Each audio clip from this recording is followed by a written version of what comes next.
নিরামিষ দিনে খুবই কম সময়ে এরকম ধোকার ডালনা বানিয়ে দেখতে পারো, অসাধারণ হয় খেতে। আজকে আমার হাতে সময় খুবই কম ছিল, তার জন্য এক প্যাকেট ধোকার গুঁড়ো কিনে এনেছিলাম। তারপর সেটাকে একটা বাটির মধ্যে ঢেলে তার মধ্যে 1 কাপ মতো ঈষদুষ্ণ গরম জল দিয়ে দিয়েছি। তারপর এর মধ্যে দিয়ে দেব সামান্য নুন আর চিনি, দিয়ে মিশ্রণটাকে ভালো করে মিশিয়ে নেব।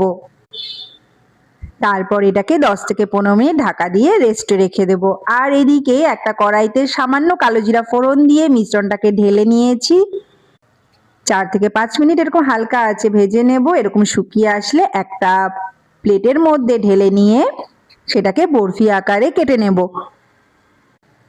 তারপর কড়াইতে সামান্য তেল দিয়ে বরফিগুলোকে হালকা আঁচে লাল লাল করে ভেজে তুলে নেব। তারপর একটা বাটা মশলা রেডি করব। তার জন্য নিয়ে নিয়েছি আদা, গোটা জিরা আর কাঁচা লঙ্কা দিয়ে একটা বাটা মশলা রেডি করব।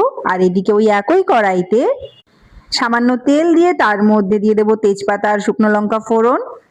তারপর দিয়ে দেব টমেটো কুচি আর দিয়ে দেব স্বাদ মতো নুন, দিয়ে একটু অপেক্ষা করব।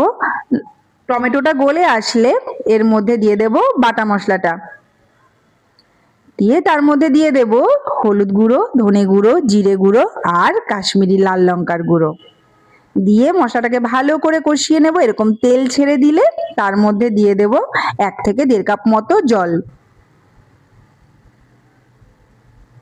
এরকম ঝোলটা হয়ে আসলে তার মধ্যে দিয়ে দেব ধোকাগুলো, দিয়ে 3 থেকে 4 মিনিট ঢাকা দিয়ে রেখে দেব। নামানোর আগে ঘি আর গরম মশলা দিয়ে নামিয়ে নেব। ব্যাস, হয়ে গেল আমাদের ধোকার ডালনা রেডি। অসাধারণ হয় খেতে, একবার বানিয়ে অবশ্যই দেখো, কোনো ঝামেলা ছাড়াই হয়ে যায়।